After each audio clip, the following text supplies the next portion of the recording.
The water's good here. Nice and fresh. It's kind of it's you know, since water is life. Everywhere I've gone, there's just been it's been a primary theme, Oh.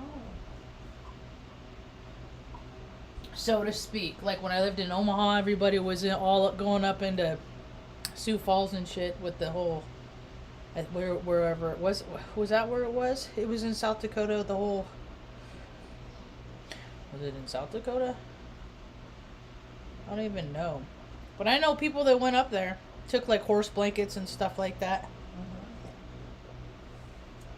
for the people fighting for the rights of the water. I mean, which is a real thing. Yeah, I mean, it's pretty. Water is the most important thing.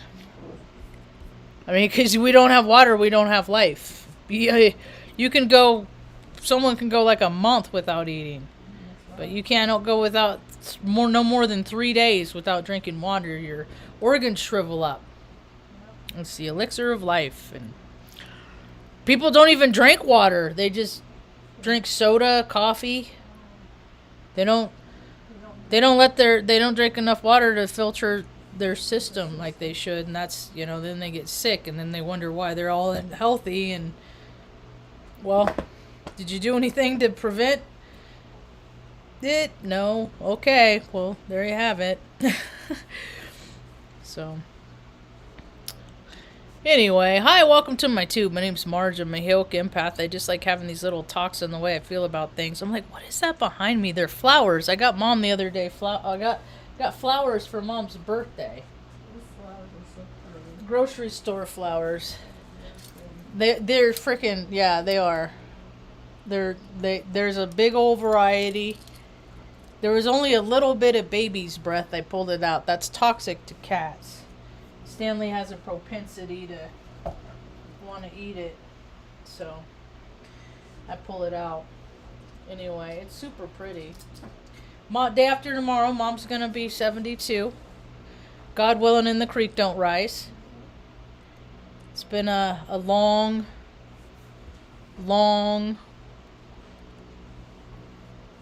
Actually, I don't know.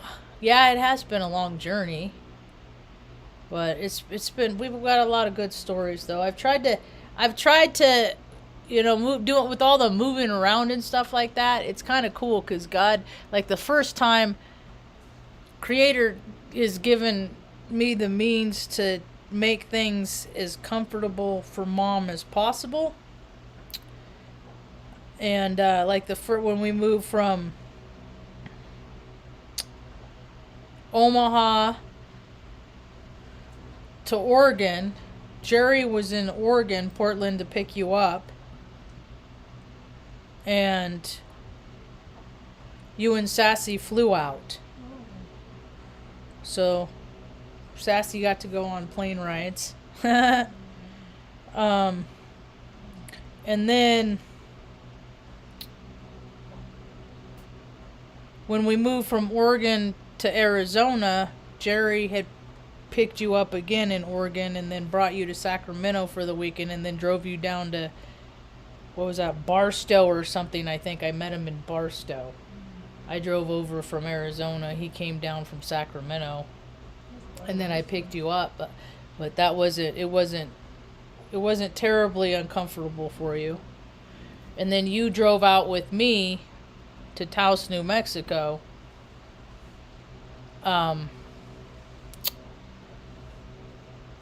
7 hours, and that wasn't so bad. You're a very, very well traveled little old lady. No more traveling, I hope. Please. It's a nice place to settle down and just be. Nice quiet place, huh? Feels comfortable, feels good. So not so large. I've been finding a bunch of old clothes and stuff, and I found my old basic training T-shirt. I think this is like maybe the 5th time. I don't wear it. I think I've worn it on a video before. 322nd Training Squadron second to none. See, that's the thing. It's all to sell T-shirts and stuff like that. I mean, it's all. It's not. There's freedom is something that people find and give themselves inside. And what are you going to do with that freedom? And are you going to have discipline to not, do everything you want to do with all the freedom that you give yourself in your mind? People don't have discipline these days. It's really unfortunate. And then on the back, it has like all the people in it that were in it, all the chicks. I found a photo album with a bunch of photographs. It was like college. It was like a big party once you got to tech school and stuff like that, It's just all... Only you're dressed like a shrub. That's the only thing. So, and this is 20 years ago. I was thinking about, because I went in on the 28th of November. It was the 28th of November, 2000. I was supposed to initially go before that, like a few months before that. Like September 2nd. Yeah, I was supposed to go September 2nd. And my original job that I signed up for was telephone system. I was going to be a pole climber. The people that right when we go in and decimate a place that we have no business being in, we got to put up our communication system. So I'd be the one that would be like, putting up the infrastructure, which would be target practice. I would have been target practice. And I showed up at MEPS that day. It was such an ordeal to do everything. It's just I see how people just kind of bebop and float through life, and I'm just like, man, how do they get that? Because like me, even just trying to go in the, I remember going in and talk to the recruiter because I was probably older than he was. And he's like, yeah, I mean, it's just all not, because I'm like, dude, I'm one of those, dude, this is my last chance. I got nothing else to do. I got nowhere else to go. So you don't gotta feed me no crap, no BS kind of stuff, I just had to lose like 28 pounds to get in. And so the first time when I went to MEPS, I mean, I had to like take buses just to get to MEPS. One time I just walked from Anderson to the recruiter. I don't know why the recruiter didn't come and get me. I'm sure he went and came and got other people, but I got rides home. Because they'd have like pizza parties and stuff like that. Anyway, it didn't make sense because I was on a diet, but I just went to participate. So that cheesy, corny BS. You join the club, you get all the free lunches, you get all the benefits. So I had to take a bus. It took like 2 hours to freaking get to the recruiter on just like the Reading Transit, the RABA.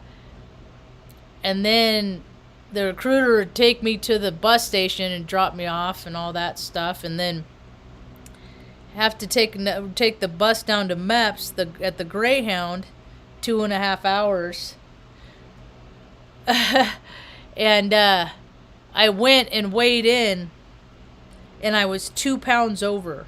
I was like 2 pounds over, 3 pounds over. I started my cycle that morning. And so it was all water weight. And I was like, give me a freaking trash bag and an hour. Because I was going to wear the trash bag under my clothes and then just go freaking sweat it off. And they're like, nope, you got to come back in 3 weeks. 1 week for every pound. And it was very, very, and it was like, Mom was ready for me to go. I was ready for me to go. It was like one of those hurry up and wait cycles. And I was like a dry drunk, and I was, it was just time for things to shift. And then it said, nope. And so what happened with that is it shifted that was the last day of the fiscal year or something. And so they didn't have any jobs for me. Like, it's just all nonsense. Reset, and then poof, here's all the money, the gazillion-dollar budgets, and then everybody gets new frickin' cherry wood furniture, even in maintenance, and, you know, they pay, oh, it's just the misappropriation of funds is disgusting.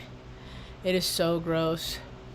So, so then they said, okay, what, and then, like, ultimately, that's how when I came back and had to pick the job, it was like, that's how I found Age. It had the $6,000 bonus. It was a mechanic. It was on the fly. I was like, all right, sign me up. And that's how I got Age. And I remember in high school, I got like a 96 on my ASVAB, something like that. But I don't test well. But anyway, that was a different kind of test, so I ended up going on the 28th, 2000, so around holiday, you know, which is, and it was even I was like, why? It's so weird to me. I'm like, because we had so much downtime in basic training. We, like, had days off and stuff like that. And I just thought it was weird. And then there were times, though, that we had to walk across the base at Lackland and clean an office of, like, some pretentious frickin' airbag that has a big old bunch of medals that they give themselves for killing people in places we don't need to be, and, you know, that is frickin' just awful to his family, and but he has a whole building to himself, you know. And we had to walk across the base in a snowstorm in Texas over a bridge, and there was like 3/4 of an inch of ice. We had to use our airman skills to help each other, you know. Like, a couple of us got to the top and then had to make like a person rope to get down to the other side. I mean, it was just crazy. Just so somebody could get their freaking floors vacuumed. It was a trip. Just make them do it. Okay. So crazy. So, yeah, it was a wild time. And then when Operation Iraqi BS came out, I was like, holy hell, that I could have been freaking target practice, you know. But I had a pretty pleasant experience for my war engagement. I was on the island of Crete. So, number one, I hate number one. I don't like naming these videos. I called this Not So Large Marge in Charge, because I've been thinking about lately about how, when I was younger, I was in high school when Pee Wee Herman came out. And everything was Large Marge and all the freaking meatheads. All the freaking, the dumbasses that would just go to town with the whole Large Marge, and I would just have to slow blink until they got past themselves, until they got over themselves, because it's just, I mean, it's never been funny to me, because I've contended with my weight, and people have always said that I was overweight. And I was stocky. I was thick because I was very active and I had more muscle, you know. And then once my hormones kicked it. They were all over the place, you know. By the time I was 8 years old, so it went up and down. But when I think about it, I look at other people. There are periods of time, you know, that mom's weight went up and down, and my dad, his weight's gone up and down. You know, his body is different, has been different forms in his life, from fit to not. My brother, his too, you know, and that's just kind of how I always thought energy works. Like, 'cause I eat my feelings. I eat my emotion. I eat when I'm happy. When I'm content. When I'm comfortable. I'm more inclined to eat comfort food than when I'm uncomfortable, to make me feel better. Because I have better coping skills to make myself feel better than eating now. Thank goodness. But it took a lot of years. I mean, I was in the weight management program in the Air Force. And I mean, I know a lot about nutrition. I mean, I've had, classes and briefings and yada yada yada. They had me in Weight Watchers when I was 12. That just was lame. I only went a couple times because it was stupid. But it's I'm comfortable with me. It was other people that weren't comfortable with what my body was going through. They thought that they had an idea of their head of what I should look like, and I didn't fit it, so they did whatever they could to try to get me to get there, And think about how many people, how many systems, how many programs exist in life on the planet right now that are like that. It's exhausting for a nacho neurotypical like me, for someone that vastly interprets things, to just watch these. I don't know, there's so many people in charge that just shouldn't be in charge. I've seen them my whole life. Like, how did you get in your position? Like, what did you do to get? I don't know. It's bizarre. The whole idea of authority, the authority that people vest in themselves is like, and then they use that to cause harm to others. They don't help. They hinder. It's like they get a taste of power and they just want people to suffer. And I know this to be true. The evidence is paramount all over the place. Every metropolitan area, sees evidence. There's no the city planners and the developers and these people that have very bad ideas.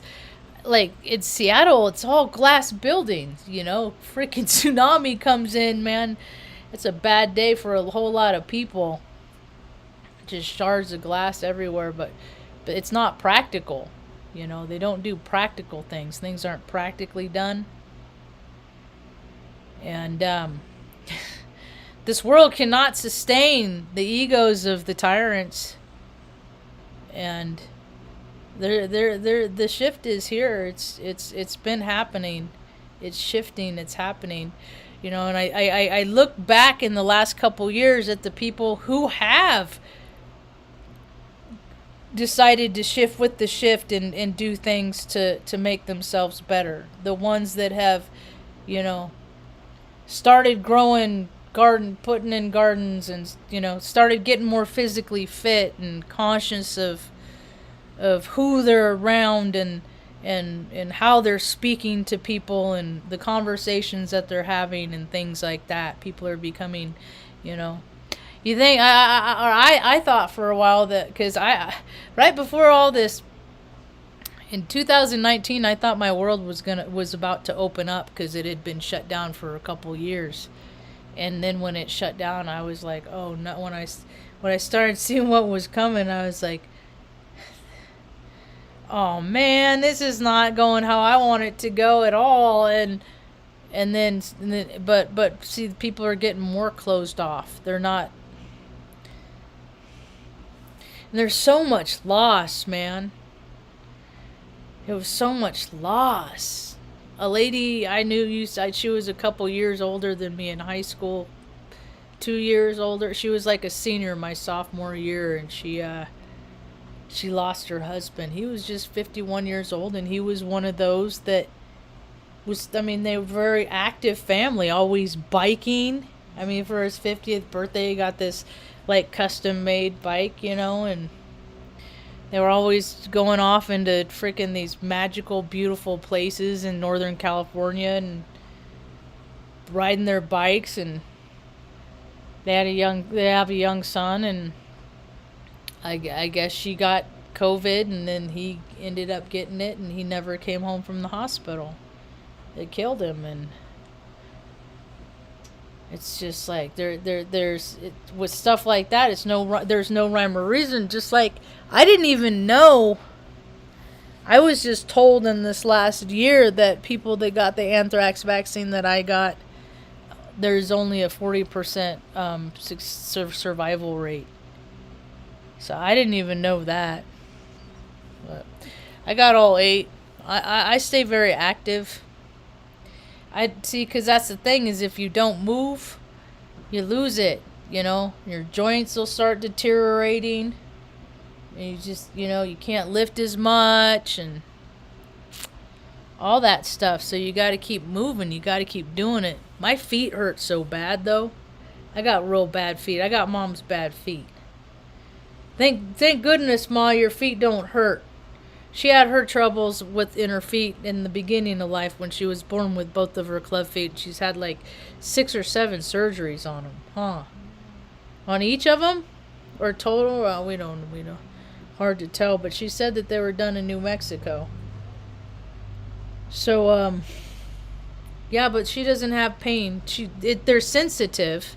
They're sensitive to the touch, but she doesn't have pain. My feet just hurt all the time. Bones were. I'm one of those though. I'm still one of those kids. I walk on my toes. I'm a toe walker. I get excited.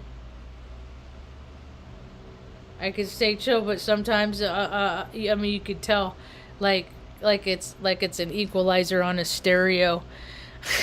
That like, oh, she's getting excited. She's up on her toes. Oh, look out, buddy. But the older I get, it hurts. So I got to start thinking about practical shoes. I got sandpaper today. I'm super excited. I got 2 assorted and then 1 really coarse. I'm going to start my rock. I'm going to start it. It's confounded. It's supposed to snow overnight tonight and be cold and crappy tomorrow. So I think people can see it. I got an idea what I'm gonna do. My first piece. I want to do an owl. I wonder how much it weighs. So the first item of business, I was asking my homie Augustine, who is giving me guidance with his 30 years of experience of doing this. And I love it. We were talking about his range, right? I think about people's range, like where they've traveled to, the people they've contact with, have they mostly been positive interactions? Are they mostly, the spark that which people have, right? And he has his stones of woman, because people come from all over the world to Taos for some reason. And then they buy his stuff. So he said when she left here, she was going to Germany. She has a place in Germany, and she was going to be there for a while. So he said, so my stuff is in Germany, So that's like his energetic print, right? His stone. He put all that effort into it. And then he said, but then when she's done there, then she's going to her home base, which is in Scotland. So his piece is going to be in Scotland permanently, but she wants to buy more, right? So I would love to help him with this Instacrap page, a social, so he can post this stuff like before and after and during and stuff. Because he knows how to use his camera. He's tech savvy enough because he's in his 50s, Native American man. He's an Indian man, and he's not super tech savvy, but he's enough that he takes pictures. We go see his horses, and he takes pictures of his horses and stuff like that, or he has me do it with his phone. So he had but if he takes pictures of them, that he could sell, because here's, I got one of them. I bought one last year. Oh, shit. I got this one last year, and has feathers on the side. I talked to him about the felt on the bottom. That's his tag. That's how he signs his stuff. I can't remember how it goes, but he has feathers on both sides. To carve that out. So I got to ask him, and then there's feathers on the back. I got to ask him specific questions today, like why. He said you got to smooth it all down. You got to get sandpaper and smooth it all down. Well, is that just because all the surfaces will be smooth when I start etching it out? He's like, yep. And I was like, oh, okay, right on. So, woohoo!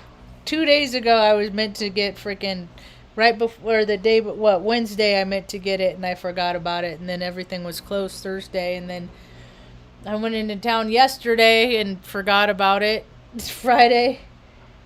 I'm gonna stay home tomorrow though. I'm gonna make some goulash, and we're just gonna hang out, huh, Ma?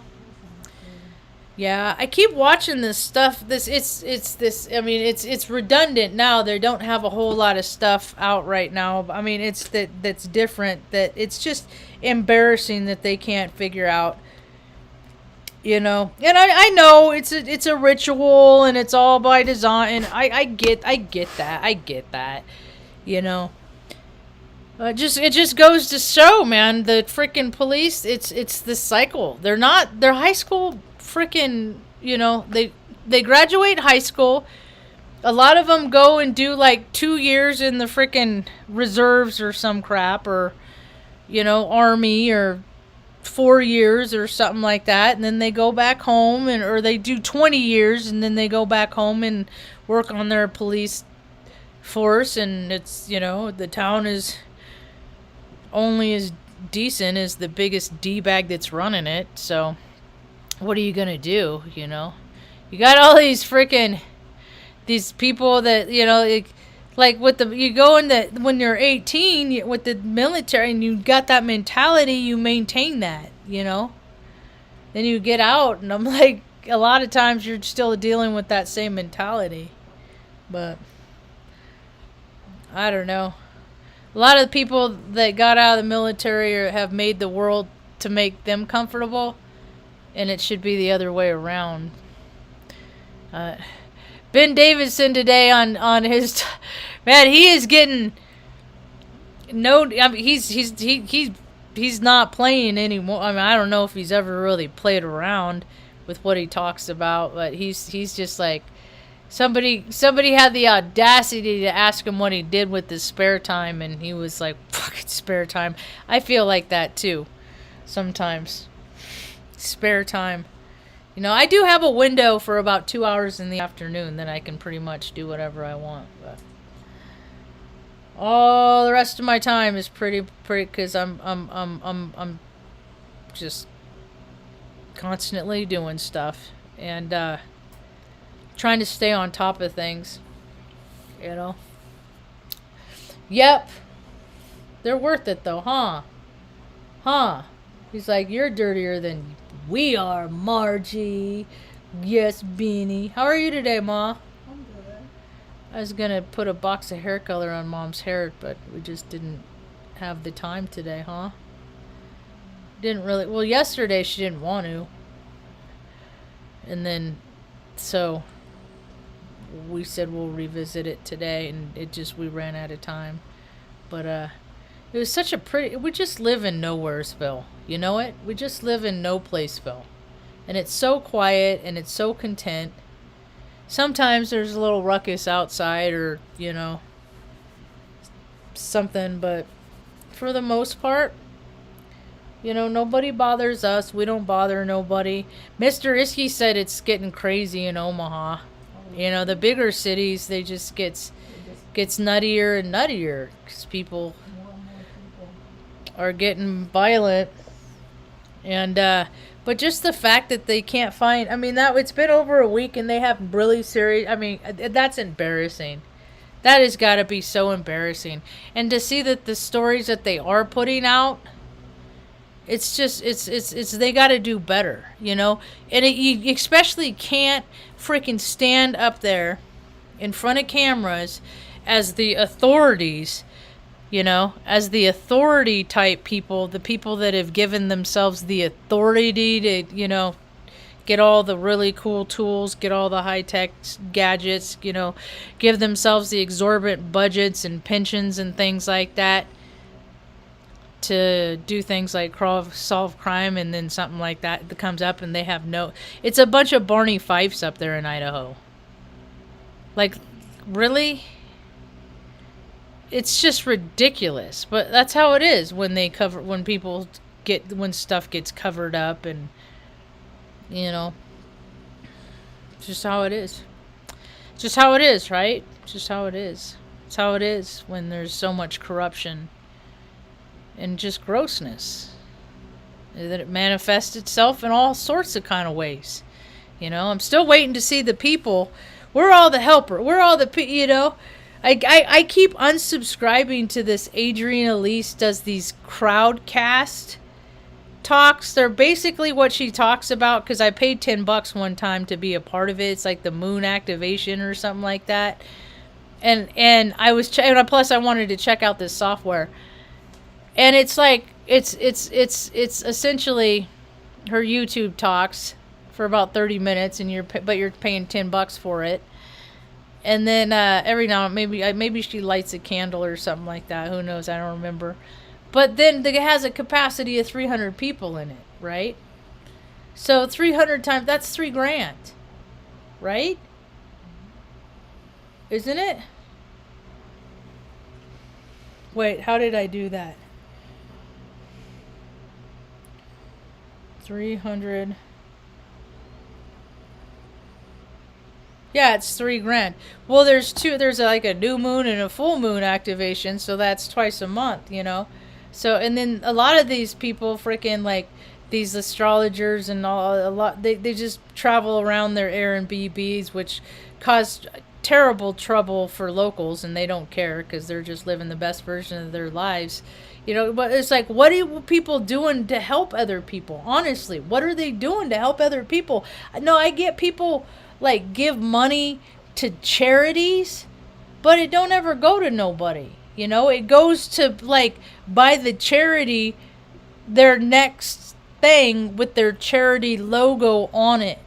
You know, oh well, we need an electric vehicle to represent our charity. You know, we gotta letting people know that we're earthly sound. It's just all paying themselves. It's all, they say it's false for profits is what they are. They're all false for profits, you know. We care. We're here to help you. How many people, I mean, how many natural disasters have there been over the last 20 years where, like, Katrina specifically I think of. I mean, you know, they didn't, Obama, he didn't freaking run in there and help our people. No, he went to Haiti so he could freaking harvest them, you know, and people know better, and it's in the comment section. People know what's up in the world. People are saying it all over the place, so. Anyway, we just hide away from all that stuff here in Quietsville, USA. At night, we've been watching Golden Girls on my phone. I think I'm going to get a iPad. I prefer, I go to the Apple store and I look in refurbished, you know, cause mom likes to, you know, she just watches an episode, maybe two, and then she falls out. She goes to sleep. So, I mean, it's don't even need another TV or anything, I don't think. But anyway, not so large margin charge. So that's why I did the title the way I did today, because it was kind of a combination. Because I was never Airman Hessick. Never was I. It even says on my little plaque back here when I was in the air, when I got out, it was my last day. It even says up there that it's well, they spelled it Marg, M-A-R-G, but Marge is M-A-R-G-E. A lot of people spell it M-A-R-G. To me, that's an abbreviation for margarita. When I worked at Chevy's, people would always write Marg, you know, 2 straw Margs, 2 reg Margs, yeah. So I don't, that Marg thing kind of, it's not my name, but I just, people do it. What else? Yeah, yesterday was pretty chill too. Not, not, we just had a relaxing day. Just, I got to, see some other people like on, sometimes I get to live vicariously through other people, because like, it's good to see. I've watched so many people's families grow in the last 20 years, you know? Like when they were kids and now they're 20 and they're starting to have kids and stuff like that. And I mean, I don't get to participate in my niece's lives. I'm not welcome. Um, and it makes me very sad. And that's why I'm not welcome, because he knows that it breaks my heart. And people are twisted, man. They like to make people suffer. It's a weird thing. And if you don't like to see people suffer, you're not going to understand it. You're not going to be able to put your head around it. It's not going to make any sense to you. Just know that people exist out there that like to watch people freaking have harm come to them. It's bizarre. They actually makes them feel like a bigger, better person. It's an imbalance, that's for sure. It's an imbalance. So it does my heart good to watch other people and their families expand. And a lot of families are getting smaller too, because there has been so much loss in the last couple years. But it's always, my holidays have never been, I mean, they've been active and full and things like that, because I've always stayed busy or tried to. It's not, they haven't, I've had an idea, and a lot of the ideas are based on, different collections of movies and stories and that I've read and heard in my life. And it's just like a collection of what would feel like, oh, the most perfect holiday season.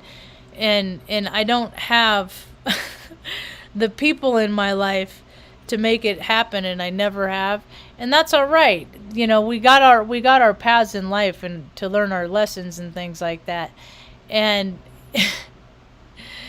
we're just given so many blessings at the same time. Like the story of our life. That's one of the reasons why I tell these stories, is because I hope that people recognize where the silver linings are, like how Mom and I we've been taken care of. We were watching Reservation Dogs last night, the last episode, this last season, and I can't remember what episode it was on, and I've been thinking so much about Jessica, my sister, and like wondering where her spirit is, and how if she's like gleeful, or maybe she's already reincarnated if she had a chance, or who knows the situation. I just wonder about where her spirit is, because it's so vast and broad and sparky. And this episode of Reservation Dogs, it was a trip. It was, spoiler alert, there's this character in it named Cookie. And I had a friend when I worked at Chevy's, and her name was Cookie, and she was a life lesson to me on why you always say goodbye when you see somebody. You take the time. Oh yeah, that's Cookie. Get out the car, go inside, say hi, Cookie, give her a hug. Right? I didn't do that. I wanted to go drink beer with my friends, so I said, I'll see her later. And then she left from that bank to go down to Santa Cruz Island in Southern California, and on a scuba diving trip, and she never surfaced. She got killed. She was 41, 42 years old. So that's how I learned you always say goodbye, or you always stop and make time to say hello to somebody, because it could be your last time you ever get a chance to see them. And so that, and then the character on the show, Cookie, she actually was killed on the back of a motorcycle on the show that we watched the other night. Mom, no, this is not real life, Mom. However, that is how my sister Jessica died September 23rd, 2022, was riding on the back of a motorcycle without a helmet, yada, yada, yada. So I just thought that was interesting how creator, the creator of that show put Cookie together, on the back of that in conjunction with that demise. And that's why it was important to me to just send her messages, the last couple years, whether she got them or not, and then she let me know when she got a new phone number, or that her email address, and we kept in touch. It just, I kept trying to get her to come visit, and she just was busy. And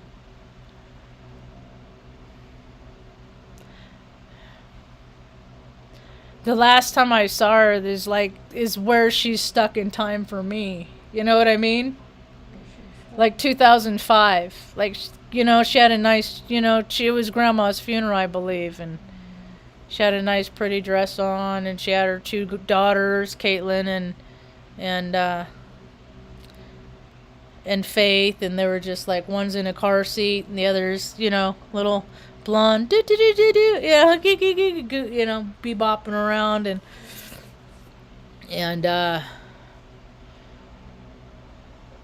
that's the last time I saw her. And now she's out there surfing the ethers. Now she's up there with Cookie. And it's a trip to me. We got a lot of earth. We got a lot of angels, Ma. One day we're going to be an angel to somebody else. It's just how things work. Right? Or you're going to be freaking, or we'll, I don't know. I'm not into haunting people.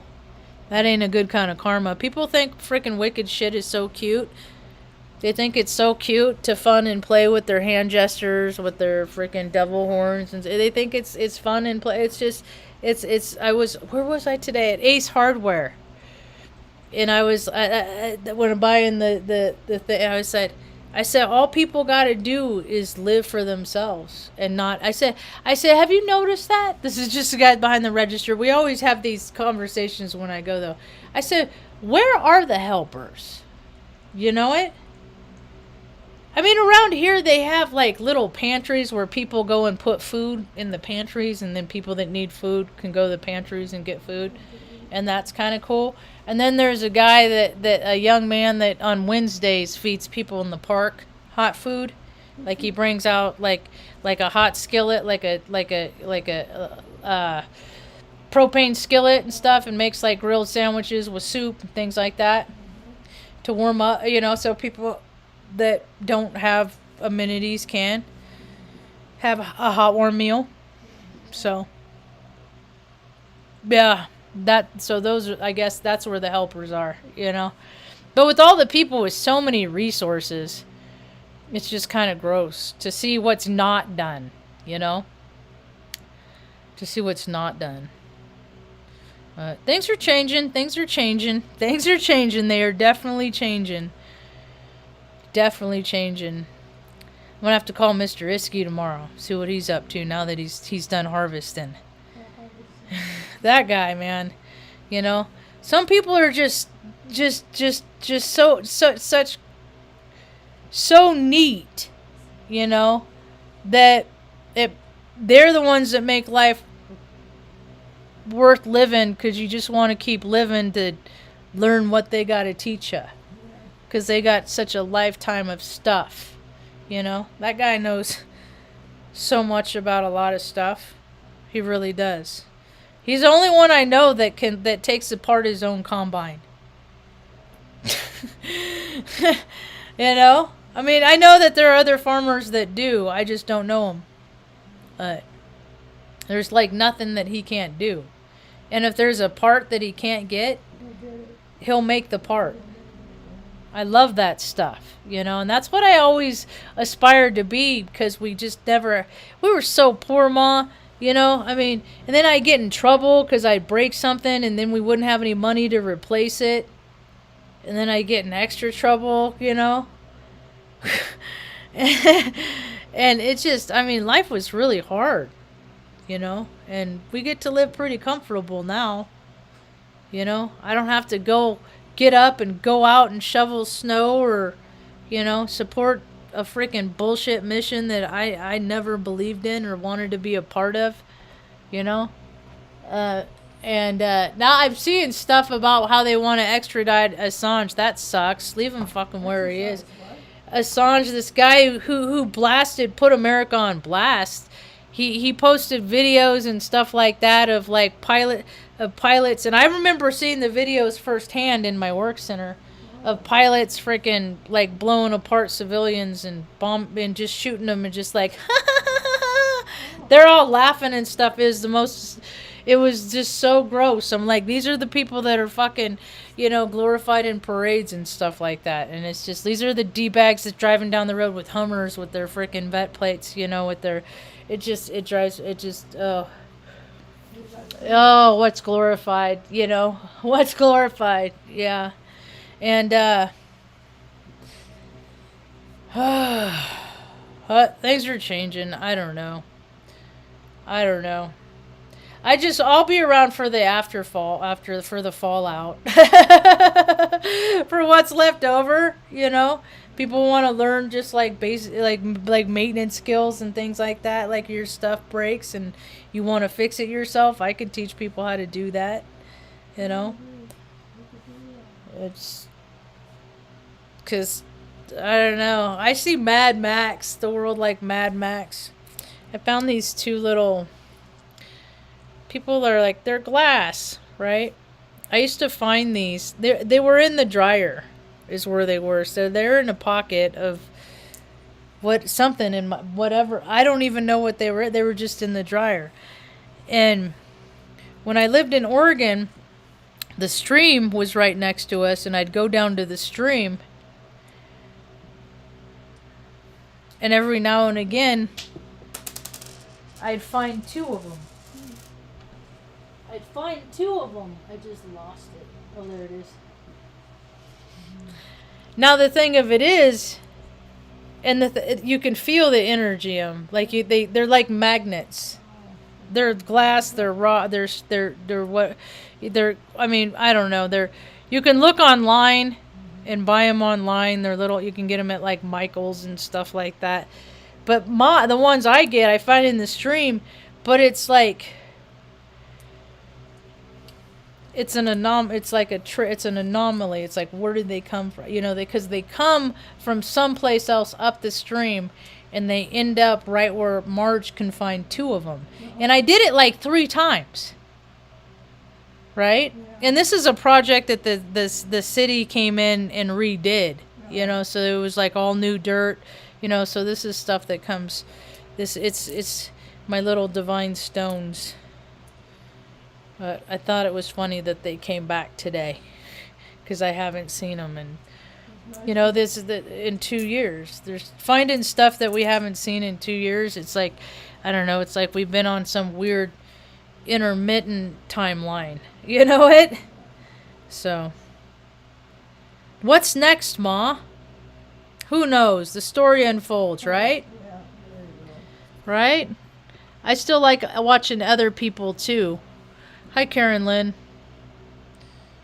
Yep, I still like watching other people too and listen to them. Even when I don't like if I don't even like, they're not people I'd hang out with. There's still people I listen to. One dude I just unsubscribed though. I'm just like, dude, maybe if he was like the epitome of health, I would be more inclined to listen to. I mean, and he knows what he's talking about in a lot of ways. But the thing of it is you know about that, but you ain't, you know, where's the balance in your fitness? And you could tell he likes to drink his booze because his nose is all cherry red, you know, with the broken blood vessels and blood vessels, and you know, but he talks shit about weed smokers. It doesn't even make sense to me. Like people that use cannabis. No, it's not. Alcohol is way worse. Way worse. Alcohol is the freaking demons, man. I was talking to Augustine about that today. I said, the stuff that people do, and then they say, oh, I did it because I was drunk. Well, are you ever going to drink again? And then they're like 2 days later, they're drunk again. Well, then you're willing to do that behavior because you're willing to do the things that cause you to do that behavior. You know? See, I don't like how I act when I drink, so I don't drink. Right? And then I get around people. Yeah, people want to drink. Welcome to it. You know, drink it up. But if they start acting in ways that make me uncomfortable, I ain't going to be around when they drink. And sometimes people drink every day, especially around here where I live. It's like there's nothing else to do, you know, so they're just like, it's like generation after generation. That's all they've ever done is drink, and nobody ever does it not. Well, what are they going to do to change the cycle? You know? That's why keep thinking that things are just going to get crazier and crazier, because who's doing the work? Who's doing the work to make things different? And then I see little glimpses on social media, like supposedly people are fighting back in China, and supposedly people are, you know, fighting back here, and, you know. But why, I mean, so unfortunate that people just can't do the right thing of them by themselves, or, you know, what's good for the collective, not just for the elites at the top. Because they're so out of control, their egos are so out of control. The things they do now are just so in our faces, and it's just all theatrics and a pony show, and it's right in front. It's just so obvious, and people are calling it out all the time, and they're like, "Oh, that's a it's this cycle continues, and evidently more people are starting to wake up to it. And I never saw the world that it was imposed upon me. You know, like I was never welcome into that world when they said, okay, you're going to go to elementary school, you know, junior high, high school, then to college, and then you're going to get a job, you know, or meet somebody, you know, fall in love, get married, get a job, do all that stuff, live the that was never welcome into that world. That was like stuff that happened on TV, and then yet people tried to they go through great lengths to mirror their lives on that. And what people are figuring out, and, you know, hopefully now, is don't go to college. It's not worth it. College isn't worth it. Learn a trade. Everywhere I go, whenever I see kids or young people, or, you know, don't go to college, learn a trade. You know, you're paying people to change a syllabus. It's just so stupid. You know, and it's like, you know something more because you read a syllabus and you read these books and then wrote a paper on it. So that's some you know, I'd rather know the guy that knows how to hunt and track. So that's the way the world's going. Anyway, story continues. It's about all I got for now. Hope you have a rad day. Peace.